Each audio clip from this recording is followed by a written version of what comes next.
A first-class ticket should be a passport to comfort, not a lightning rod for conflict. For 17-year-old Rachel Vilcek, seat 2A on Transatlantic Flight 101, was supposed to be the start of a life-changing summer in London.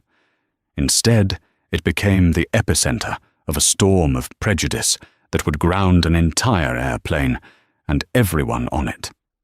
When an entitled passenger and a belligerent police officer decided a young black woman didn't belong in luxury, they had no idea they weren't just challenging a teenager. They were challenging her father, a man who could dismantle their world with a single phone call. This isn't just a story of injustice. It's the story of what happens when the powerful are pushed too far, and the brutal, life-altering karma that follows. The air in the first-class cabin of Transatlantic Airways Flight 101 from JFK to Heathrow was a carefully curated symphony of calm. The lighting was soft, the scent was a subtle mix of leather and lavender, and the gentle hum of the Boeing 777's pre-flight systems was a lullaby for the privileged. For Rachel Vilcek, it was all a little overwhelming. At 17, this was not only her first time flying alone internationally, but her first time ever turning left upon entering an airplane. Seat 2A was a pod of beige leather and polished chrome, a personal sanctuary, with more legroom than her entire childhood bed. She ran a hand over the smooth, cool surface, a nervous excitement fluttering in her stomach. This was her father's doing. Robert Vilcek, a man who believed that if his daughter was going to cross an ocean to attend a prestigious summer program at the London School of Economics, she was going to do it comfortably and safely. He'd booked the ticket as a surprise, a grand gesture of his pride. Rachel stowed her carry-on, a worn leather satchel filled with books, and her laptop into the overhead bin. She slid into the seat, feeling an almost comical amount of space around her. She pulled out a dog-eared copy of Freakonomics, a book her dad had recommended, and tried to settle her nerves by focusing on the text. She was dressed simply but neatly in dark jeans, a grey university sweatshirt, and clean white sneakers. Her hair was styled in intricate box braids that fell just past her shoulders. She was in every way an unassuming teenager on the verge of a great adventure. The fragile peace was broken by the arrival of the passenger for seat 2C. A woman in her late 50s with a helmet of stiff blonde hair and a face pinched with a permanent sense of dissatisfaction stopped abruptly in the aisle. Her name, as would later become infamous, was Brenda Jenkins. She eyed Rachel, her gaze traveling from the casual sweatshirt down to the sneakers, then back up to Rachel's face. A flicker of something disbelief or perhaps disdain crossed her features before she turned her attention to the flight attendant, Susan, who was greeting passengers nearby. "Excuse me," Brenda said, her voice a sharp, nasal instrument. "I think there may be a mistake." Susan, a seasoned flight attendant with a smile that was practiced but weary, glided over. "How can I help you, ma'am?" Brenda gestured vaguely towards Rachel without making eye contact with her. "This young lady is in my seat row. I just want to ensure we don't have a seating mix-up. This is first class. Correct?" The emphasis on the words was a clear insinuation. Susan's smile tightened almost imperceptibly. "Yes, ma'am, this is first class. Your seat is 2C right here on the aisle." Rachel looked up from her book, her brow furrowed. She offered a small, polite smile. "Hi, I'm in 2A. Brenda ignored her completely, her focus locked on Susan. "I understand that. But I'm just surprised. Are you sure she's in the right cabin? Perhaps her ticket is for economy plus, and she wandered up here by mistake. It happens." The accusation hung in the air thick and suffocating. Every head in the small, intimate cabin, previously buried in newspapers or tablets, was now subtly angled in their direction. Rachel felt a hot blush creep up her neck. It was a familiar feeling, this sudden, unwarranted scrutiny. She had been taught by her father to handle it with grace and firmness. "I can assure you, ma'am, I'm in the right seat," Rachel said, her voice steady despite the tremor of adrenaline. She held up her boarding pass, the bold 2A, clearly visible. "See." Susan glanced at the boarding pass and then back to Brenda, hoping to de-escalate. "Her boarding pass is for this seat, ma'am. Everything seems to be in order. Can I help you get settled? Perhaps a pre-departure beverage. We have champagne or orange juice." Brenda was not to be placated. She sniffed a sound of pure contempt and finally lowered her ample frame into seat 2C, her movements sharp and agitated. Her husband, Gary, a meek, balding man who looked perpetually apologetic, scurried into seat 2D across the aisle, avoiding everyone's gaze. For the next 20 minutes, as the rest of the cabin filled, Brenda made her displeasure known through a series of loud sighs, pointed glares in Rachel's direction, and muttered comments to her husband. "It's just unbelievable," Rachel heard her say. "The standards have just fallen through the floor. For this kind of money, you'd expect a certain clientele." Rachel tried to retreat back into her book, but the words swam before her eyes. The luxurious pod now felt like a cage. The excitement that had filled her moments before had curdled into a familiar, weary dread. She was being judged, profiled, and made to feel like an intruder in a space she had every right to occupy.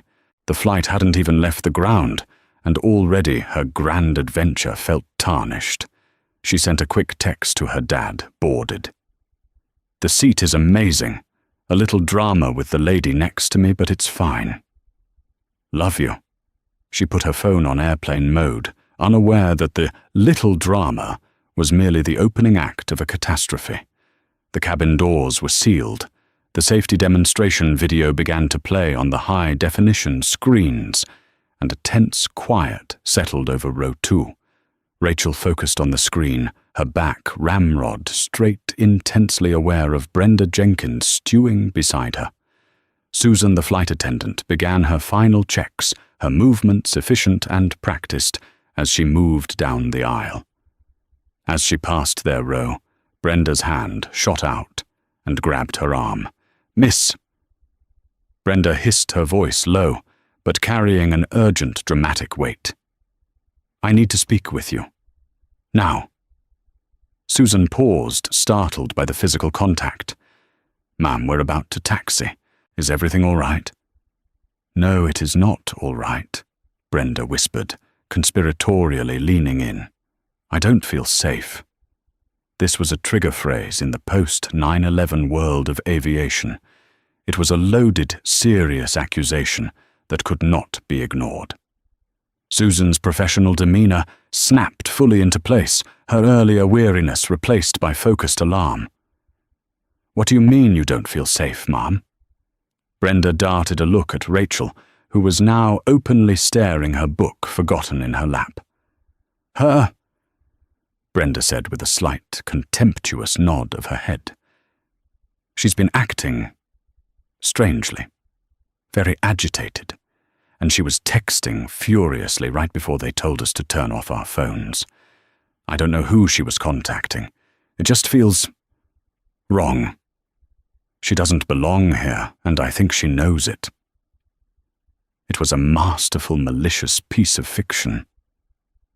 Rachel had sent one text to her father. Her only agitation was a direct result of Brenda's own hostility. Rachel's mouth fell open in disbelief. "What, I texted my dad to tell him I boarded the plane. That's all." Susan looked from Brenda's genuinely panicked or expertly feigned expression to Rachel's shocked and offended face. Procedure dictated she take any claim of feeling unsafe seriously. "Ma'am," she said to Rachel, her tone shifting from hospitable to cautiously authoritarian, "could I please see your boarding pass again?" Rachel, feeling a surge of indignation, handed it over. "It's the same one I showed you before." Susan examined it under the dim cabin light, as if it might have magically changed. "And your identification, please." "Why?" Rachel asked, her voice rising slightly.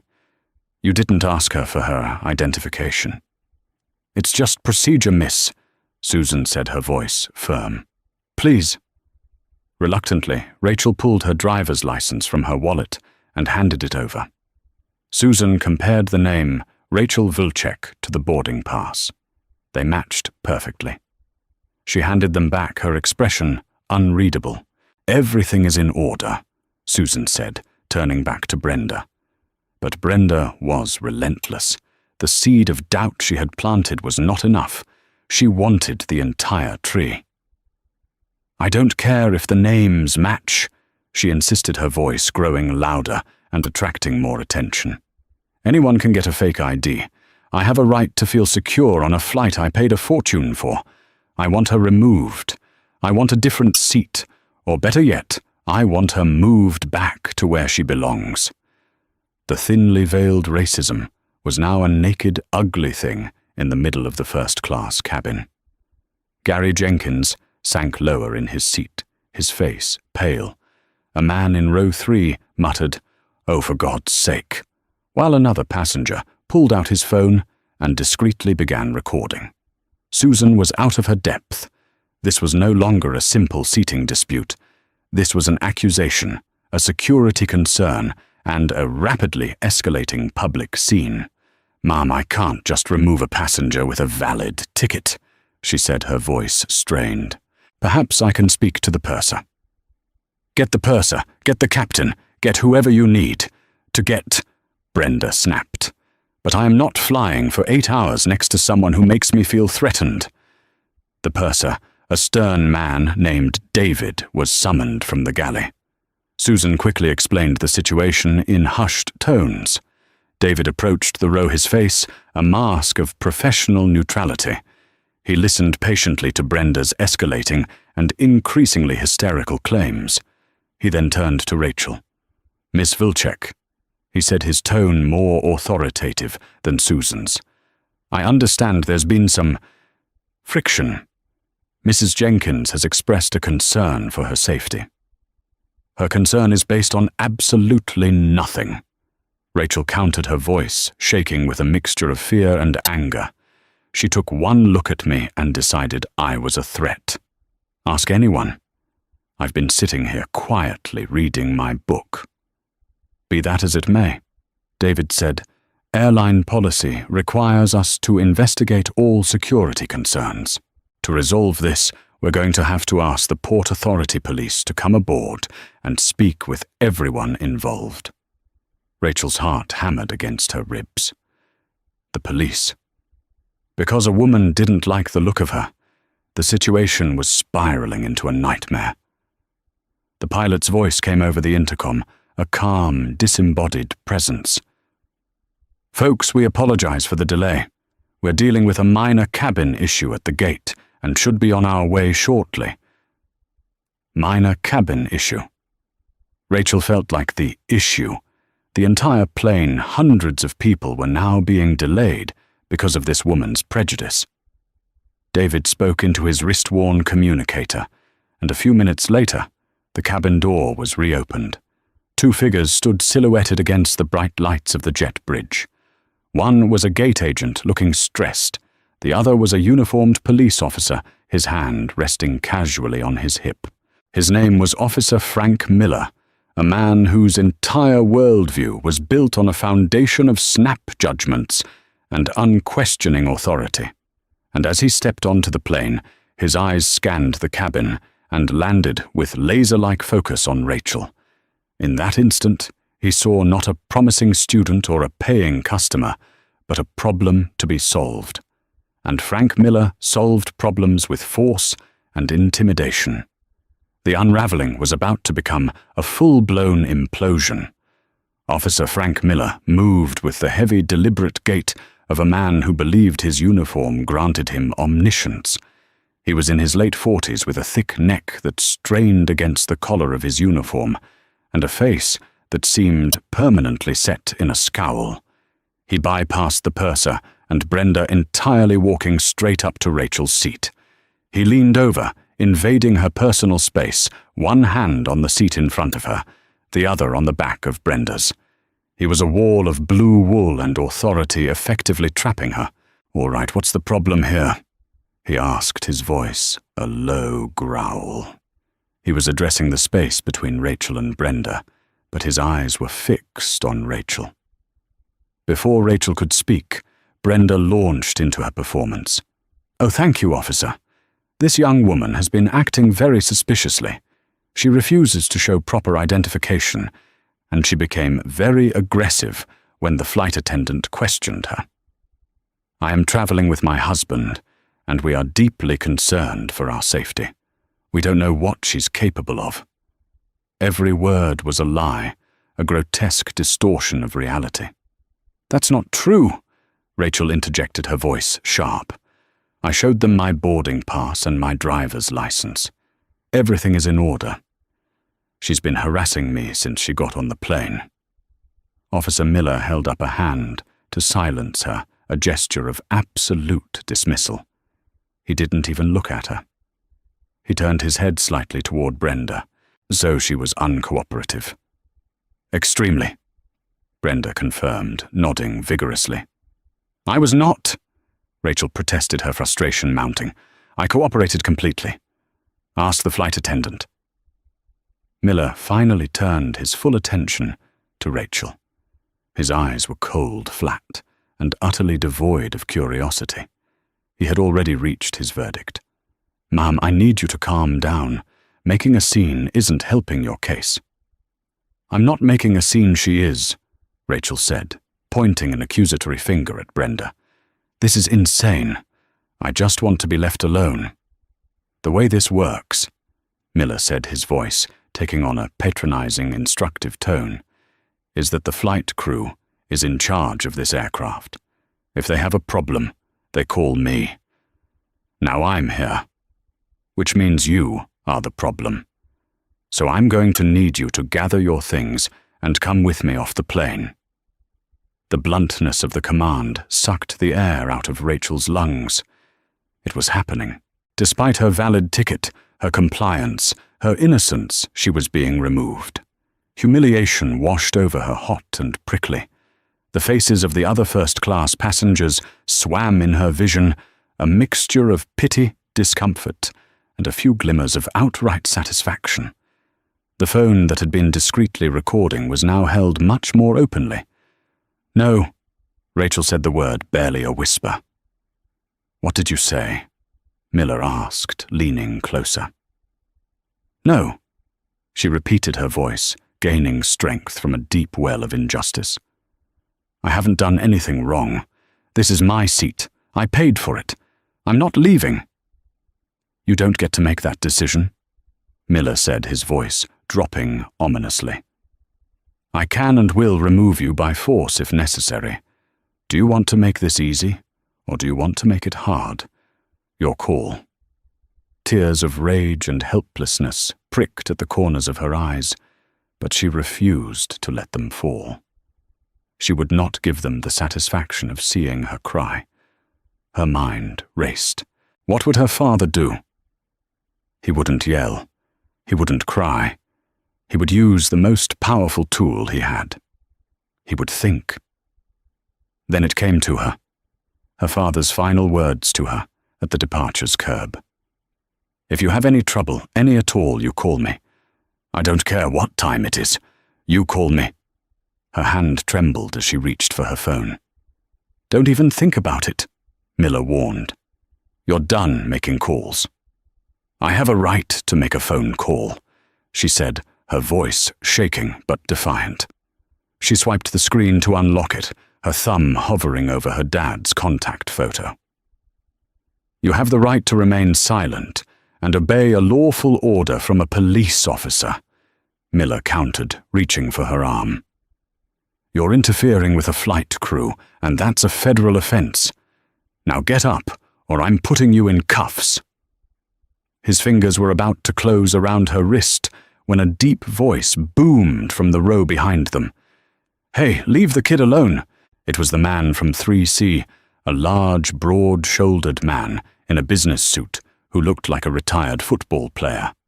"She hasn't done a damn thing wrong. We've all been sitting here watching. This woman," he said, pointing at Brenda, "is the problem. She's been harassing the girl from the moment she boarded." Miller straightened up, turning his glare on the man. "Sir, this is official police business. You want to be arrested for interference. I want you to do your job and investigate instead of just bullying a teenager," the man shot back. The brief intervention gave Rachel the second she needed. Her thumb pressed the call button. The phone began to ring.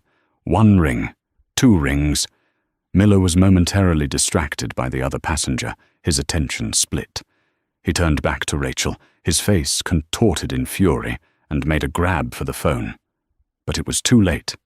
A calm, powerful voice answered on the other end. "Rachel, what's wrong? Is everything okay?" "Dad!" She sobbed the single word, a desperate plea for rescue. "Dad, they're trying to take me off the plane." And with that, Robert Vilcek, CEO of one of the world's most influential cybersecurity firms, was brought into the conflict. Officer Frank Miller and Brenda Jenkins had just kicked a hornet's nest. They simply had no idea how big the hornets were. Robert Vilcek was in his home office, a sleek, minimalist space overlooking the dark expanse of the Long Island Sound. He had been tracking Rachel's flight on his monitor, a ritual he performed whenever his daughter traveled. He'd seen the status change from boarding to delayed at gate, and had felt a small familiar pang of parental anxiety. When Rachel's call came through, that pang exploded into a full-blown alarm. "Dad, they're trying to take me off the plane." The raw fear in his daughter's voice cut through him like a shard of glass. He stood up, his knuckles white as he gripped his desk. "Rachel, talk to me. What's happening? Who is trying to take you off the plane?" "A police officer," she choked out. "The woman next to me lied and said I was a threat, and he believed her. He won't listen to me. He's trying to take my phone." Robert could hear a man's voice in the background, harsh and demanding. "Give me the phone! You're done!" Rage, cold and pure, flooded Robert's veins, but he suppressed it. Panic wouldn't help Rachel. Action would. He switched into the mode that had made him a titan of the tech industry, calm, analytical, and utterly ruthless when necessary. "Rachel, listen to me very carefully," he said, his voice a low, steady anchor in her storm. "Put your phone on speaker. Hold it up so he can hear me." "He's trying to take it," she whispered. "Don't let him. Tell him your father is on the line and wants to speak with him. Do it now." Rachel, emboldened by his voice, held the phone out. "My dad wants to talk to you," she told Officer Miller, who was still trying to pry the device from her hands. Miller scoffed. "I don't need to talk to her, Daddy. This is not a schoolyard squabble." "Put it on speaker, Rachel," Robert repeated, his voice firm enough to carry. Rachel fumbled with the screen and hit the speaker button. Robert's voice, amplified by the small device, filled the tense silence around seat 2A. "This is Robert Vilcek," he said, his tone devoid of emotion, but radiating immense authority. "To whom am I speaking?" Officer Miller hesitated for a fraction of a second, surprised by the commanding voice. "This is Officer Frank Miller of the Port Authority Police Department." "Officer Miller." Robert said, his words precise and clipped. "You are currently attempting to unlawfully remove my 17-year-old daughter, a ticketed passenger from Transatlantic Airways, Flight 101. On what grounds?" "Sir, your daughter is causing a disturbance and interfering with the flight crew based on a security complaint from another passenger," Miller recited, falling back on official jargon. "Based on a false security complaint from what I've just heard," Robert countered. "Did you conduct an investigation, Officer Miller? Did you interview any other witnesses besides the original complainant?" Sir, my investigation is ongoing, and it will continue when your daughter is off the aircraft. That will not be happening, Robert stated. It wasn't a request, it was a declaration of fact. Now I want you to listen to me very, very carefully. I am the founder and CEO of Cygnus Secure Solutions. Does that name mean anything to you? Miller was silent. It probably didn't. He was a beat cop, not a corporate executive. Let me rephrase. Robert continued, his voice taking on a dangerous edge. I want you to hand this phone to the highest-ranking Transatlantic Airways employee on this aircraft, the purser or the captain, immediately. Sir, I am in control of this situation. You think you are? Robert cut in his voice, dropping to an icy whisper. You are a man with a badge on a single airplane. You have no idea what situation you are in. Hand the phone to the captain now, or I promise you the consequences will be severe and immediate for both you and this airline. The sheer unadulterated power in his voice gave Miller pause. The man on the phone did not sound like some hysterical parent. He sounded like a general commanding a battlefield. Miller's arrogance was for the first time pricked by a tiny needle of doubt. He looked at the purser David, who had been watching the exchange with wide, nervous eyes. He wants to talk to you. Miller grunted, thrusting the phone toward him. David took the phone as if it were a live grenade. Hello, this is David Calloway, the flight purser. Mr. Calloway, Robert's voice boomed from the speaker. My name is Robert Vilcek. My company Cygnus Secure has an exclusive corporate travel contract with your airline. The account number is CS774 Alpha. I want you to look up that account. I want you to look at the annual expenditure. It's an 8-figure number, Mr. Calloway. It pays for hundreds of your first and business class seats every single month. It is one of the largest corporate accounts on your entire balance sheet. A cold dread began to creep up David's spine. He knew of the Alpha accounts. They were the airline's untouchable white whales. Our contract, Robert continued, his voice chillingly calm, contains a standard ethics and conduct clause, Clause 12, subsection B. It stipulates that all travelers under our corporate account, including family members, are to be treated with dignity and respect, and are guaranteed passage free from harassment and discrimination. Your airline is currently in gross violation of this clause. The other passengers were listening mesmerized. This was no longer just a confrontation, it was a corporate execution. Here is what is going to happen. Robert dictated, leaving no room for negotiation. You will instruct Officer Miller to return to his duties off this aircraft. You will offer my daughter a sincere and public apology, and you will deal with the passenger who made the false complaint.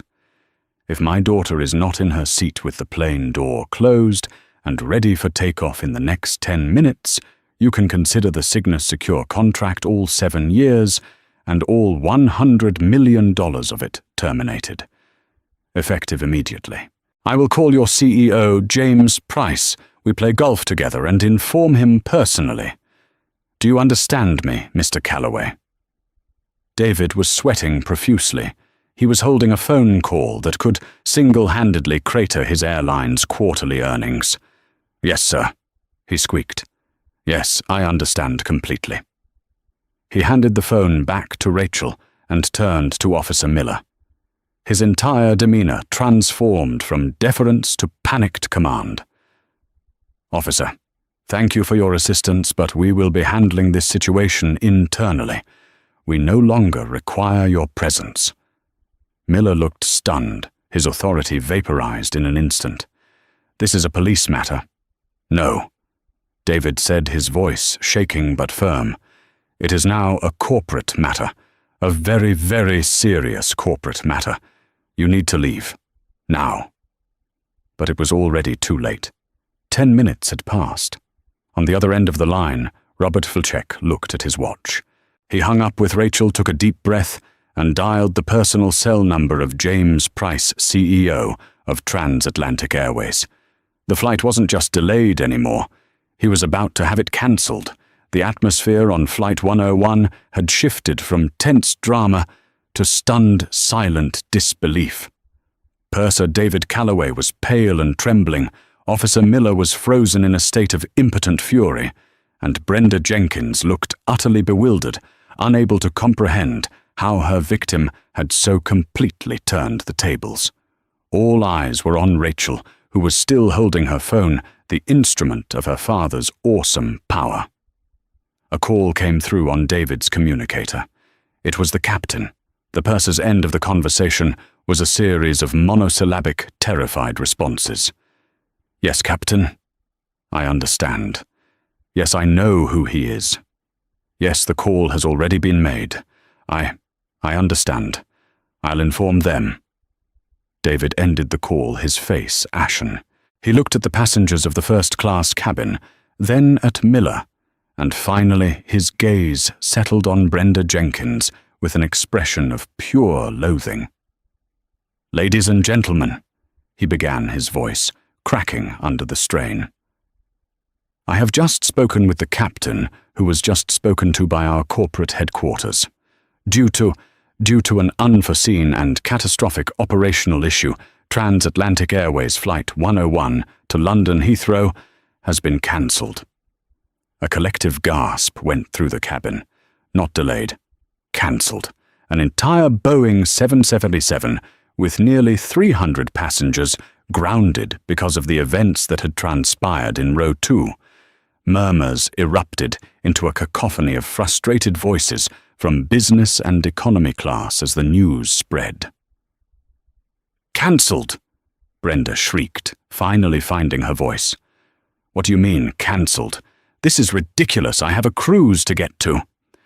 Officer Miller jolted out of his stupor, grabbed David by the arm.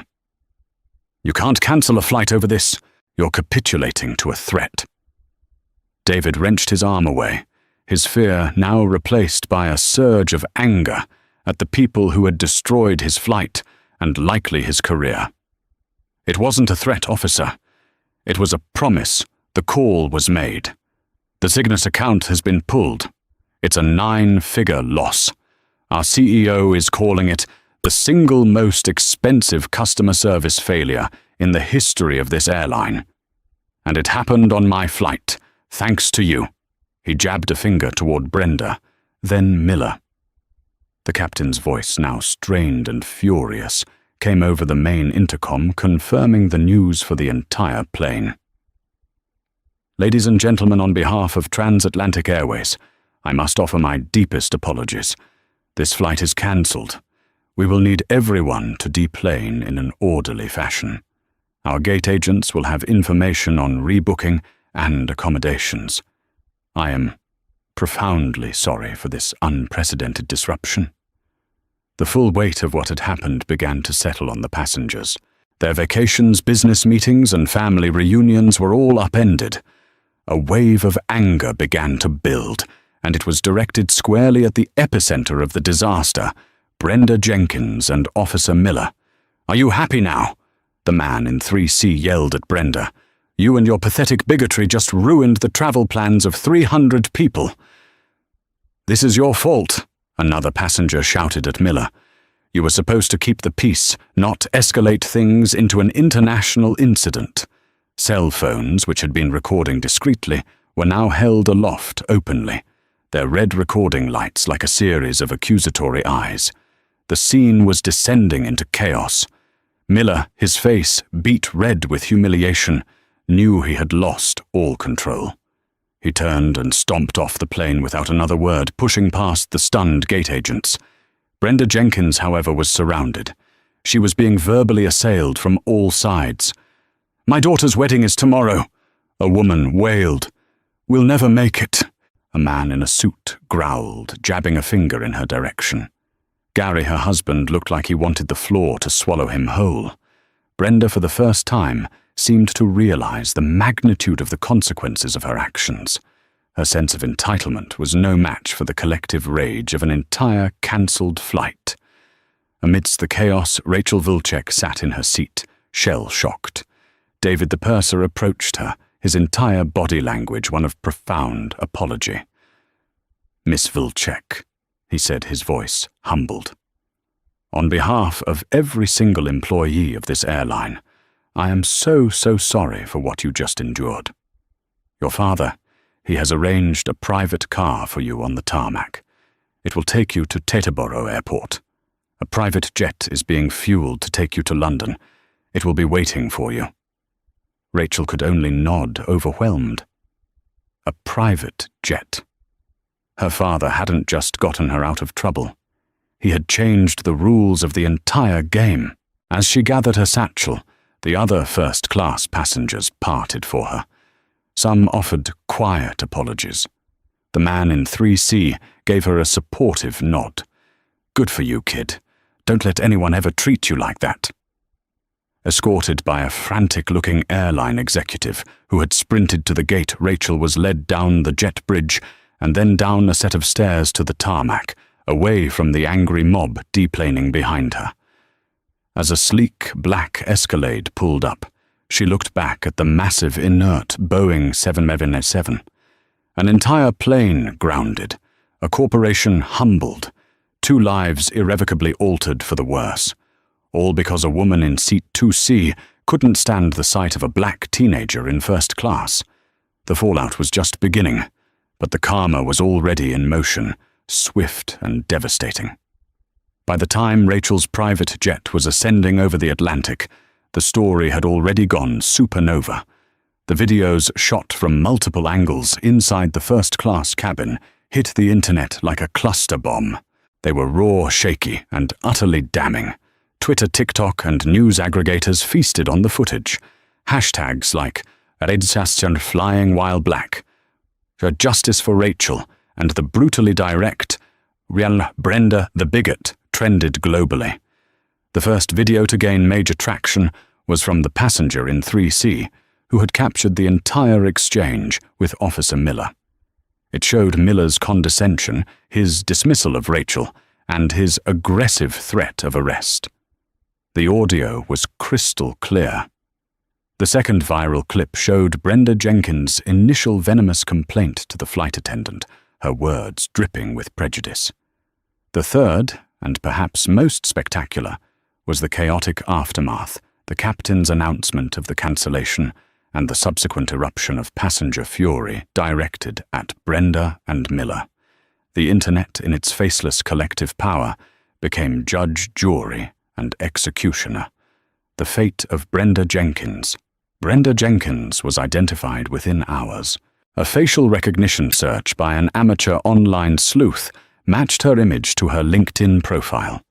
She was a senior loan officer at a major regional bank, Provident Mutual.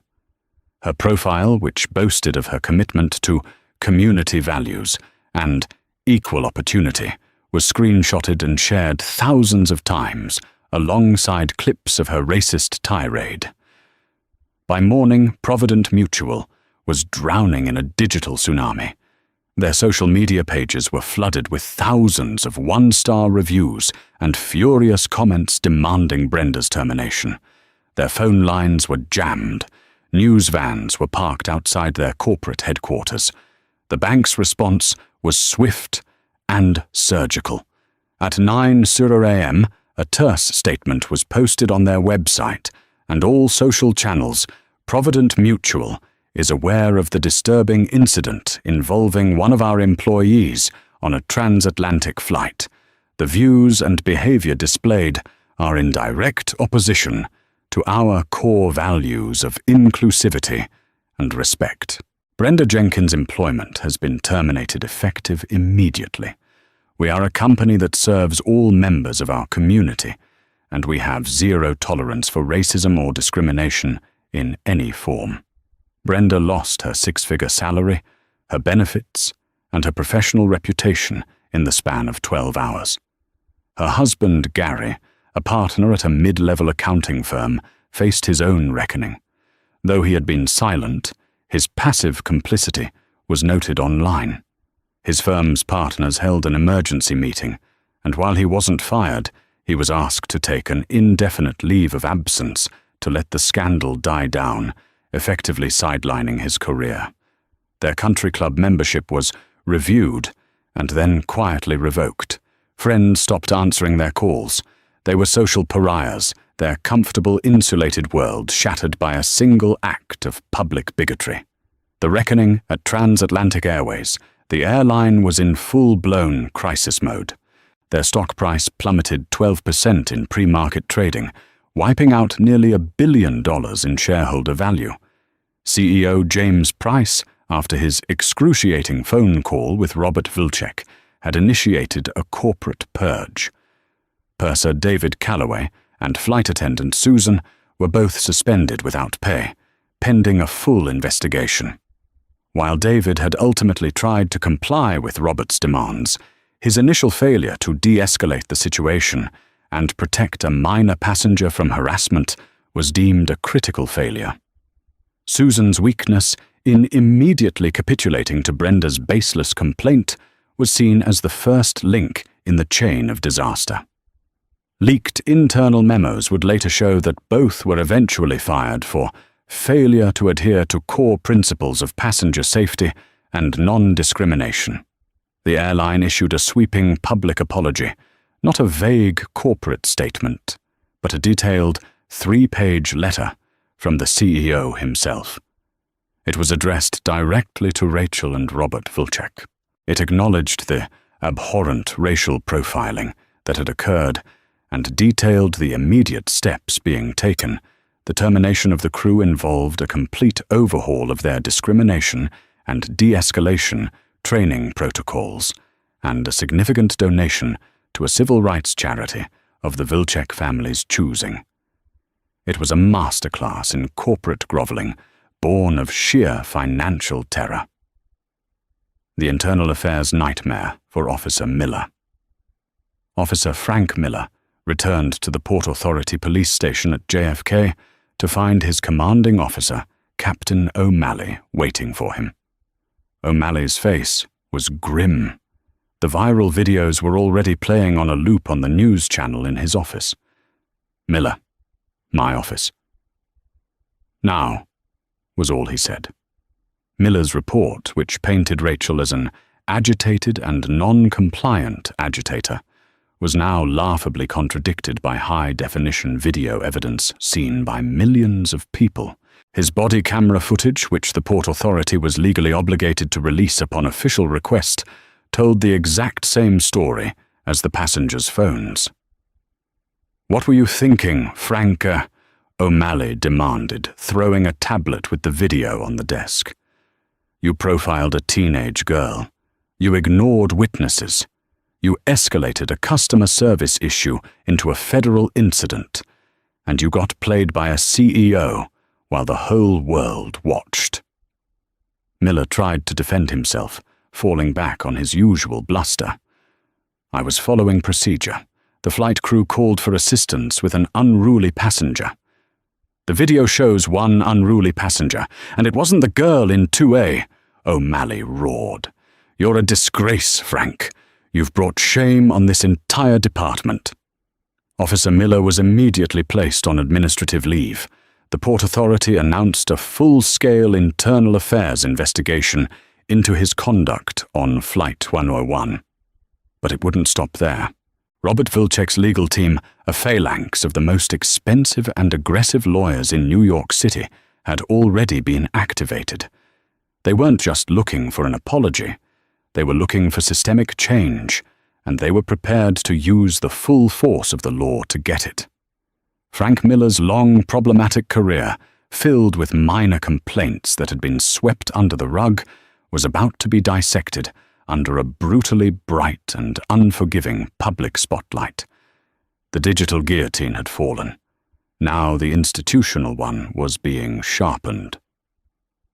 Autumn had begun to paint the East Coast in hues of amber and crimson, and the crispness in the air felt like a world away from the sterile, pressurized cabin of Flight 101. Months had passed since that day on the tarmac at JFK, But the shockwaves from the cancelled flight hadn't dissipated. They had instead become seismic forces, fundamentally and permanently reshaping the lives of everyone at the epicenter. This wasn't a fleeting scandal that faded with the next news cycle. It was a life sentence of consequences, a real-world demonstration that actions, particularly those fueled by prejudice, carry an unyielding and devastating weight. The final fall of Frank Miller. The Internal Affairs investigation was not the swift, internal wrist slap Frank Miller had come to expect. This time the world was watching. He found himself sitting for hours under the flat, humming lights of an interrogation room, a place where he was used to being on the other side of the table. His initial arrogance and defiance slowly eroded with each session. Investigators played his own body camera footage back to him in slow motion, cross-referencing it with the half-dozen passenger videos that had gone viral. "Officer Miller, can you explain why you immediately dismissed the testimony of the passenger in 3C? An investigator asked, his voice flat. "I was focused on the primary complainant," Miller grumbled, sweat beading on his temple. "Or were you focused on the subject you had already profiled and judged to be the problem?" the investigator countered, sliding a file across the table. "Let's talk about the complaint filed against you in 2019 and the one in 2021. A pattern seems to be emerging, officer." The Vilcek family's civil rights lawsuit was a masterwork of legal aggression. Their lawyers didn't just file a complaint, they waged a campaign. The discovery process was a brutal excavation of Miller's entire career. Every citation he'd written, every arrest he'd made was scrutinized for evidence of bias. His personal emails and text messages were subpoenaed. It was a systematic professional dismantling of a man's life and career. Faced with a mountain of irrefutable video evidence and a newly unearthed history of problematic conduct, the Port Authority of New York and New Jersey folded. Their lawyers knew a jury trial would be a public relations bloodbath they could not possibly win. They settled with the Vilcek family for a substantial 8-figure sum. A key non-negotiable condition of the settlement was a complete top-to-bottom overhaul of their officer training program, focusing on de-escalation and implicit bias to be designed and monitored by an independent civil rights watchdog group chosen by the Vilceks. The settlement, however, offered no protection for Miller himself. His final day came not with a bang, but with a quiet, humiliating summons to Captain O'Malley's office. "It's over, Frank," O'Malley said, not meeting his eyes. He slid a single sheet of paper across the desk. It was a letter of termination. The review board's decision was unanimous.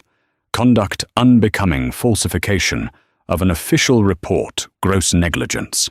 Hand over your badge and service weapon.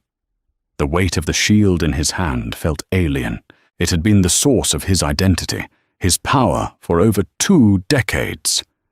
As he unclipped it from his belt and placed it on the polished wood of the desk next to his Glock, he felt a part of himself vanish. The man who had built his entire world on a foundation of authority was suddenly stripped of it all. The aftermath was a slow, grinding collapse. The termination for cause meant his pension was slashed to a fraction of its expected value. His legal fees had devoured his savings. The friends on the force who used to share beers with him now avoided his calls. He sold his house in Staten Island, the one he'd raised his kids in, to cover his debts. He ended up in a small rented condo in a faceless stretch of central Florida.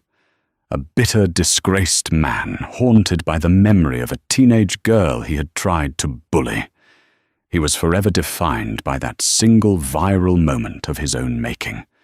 The officer who tried to remove a girl from her seat had been permanently removed from the life he knew.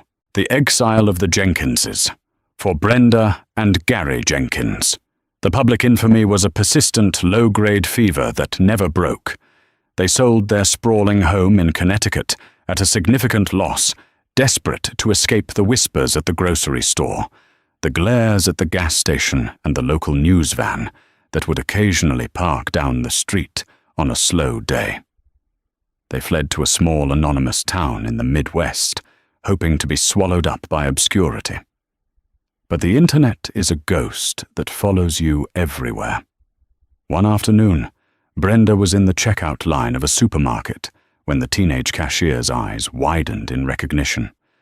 The boy's phone was on the counter, and on it was a TikTok video, a Where Are They Now segment about infamous Karens.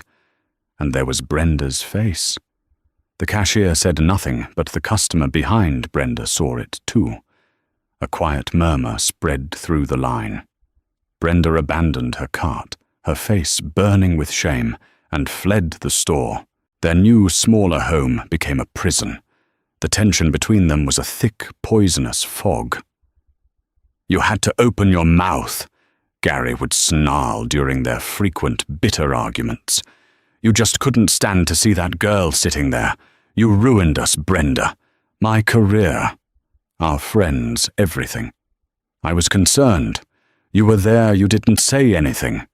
She would shriek back, her voice raw with self-pity and a refusal to accept the totality of her blame. Brenda's attempts to find work were a soul-crushing exercise in futility. Every application she submitted was met with silence or a polite, impersonal rejection email. She knew that the moment a hiring manager typed her name into Google, her fate was sealed. She was unemployable. Gary eventually found a low-level accounting job at a local manufacturing plant, a humiliating step down from the partnership track he had been on. His new colleagues were polite but distant. Everyone knew who he was, the silent husband in the viral video. Their comfortable country club life was a distant memory replaced by a quiet, strained existence of resentment and regret. The luxury cruise they had been so indignant about missing had become a cruel metaphor. They had single-handedly sunk their own ship in the calmest of waters. The Phoenix Rachel and Rachel Vilcek didn't just survive, she thrived. She spent her summer in London, immersing herself in her studies at the London School of Economics. The experience on Flight 101 had forged something new in her. One day during a lecture on systemic economic disparity, the professor discussed how social capital and racial bias could create invisible barriers to entry even in legally equal systems. For Rachel, it wasn't an abstract theory. It was seat 2A. The classroom theory clicked with her lived experience, and in that moment her academic path crystallized. Her interest shifted from pure economics to the powerful intersection of law, finance, and social justice. Robert Vilcek, meanwhile, had found a new purpose for his immense wealth and influence. He channeled his cold rage into a constructive, formidable weapon. He met with his legal team not to celebrate their victory, but to plan the next campaign. The 8-figure settlement from the Port Authority became the seed money for a new foundation, the Vilcek Initiative for Accountable Justice.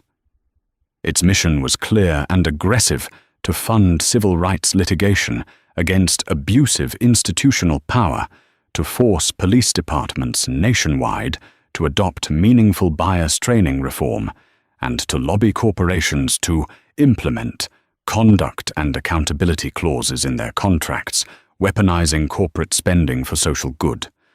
Robert Vilcek was no longer just a CEO. He was now a feared and respected activist. Upon her return from London, Rachel stepped into the role of the Foundation's youth ambassador. Her first public speech was at a national conference on corporate responsibility. As she stood at the podium, looking out at a sea of faces, she felt a flicker of the same fear she'd felt on the plane. But then, she looked to the front row and saw her father, his face radiating pride. She took a deep breath and began to speak, her voice clear and steady. She told her story not as a victim recounting a trauma, but as a case study in failure and a catalyst for change. She was poised, articulate, and utterly compelling. The terrified 17-year-old who had been profiled and dismissed as a threat was gone, replaced by an influential young advocate who could command a room. The hard karma that had crashed down upon Frank Miller and Brenda Jenkins wasn't mystical. It was mechanical, the predictable and crushing result of their own choices. They had tried to eject a young woman from a seat she belonged in, and in the end, they were the ones who were ejected from their careers, their communities, and the lives they had taken for granted. Rachel Vilcek, meanwhile, had been propelled far beyond seat 2A. She had found herself in a new, more important seat, one at the table where real change was being made. Rachel Vilcek's ordeal in seat 2A became a national headline, a testament to the fact that sometimes the scales of justice need a powerful thumb to balance them. It serves as a stark reminder that prejudice left unchecked in the smallest of spaces, like an airplane cabin, can escalate to unimaginable heights. But it also proves that accountability, when demanded by an unmovable force, can be just as swift and impactful. The story of Officer Miller Brenda Jenkins and Transatlantic Airways isn't just about satisfying karma. It's a detailed blueprint of the real-world consequences that follow choices made in a moment of blinding bias. What happened to them wasn't magic or fate. It was the direct, crushing result of their own actions. If this story resonated with you, and if you believe in the power of holding people accountable for their actions, please hit that like button, share this video with someone who needs to hear it, and subscribe to the channel for more true stories of justice being served. Let us know in the comments, what do you think was the most just part of this outcome?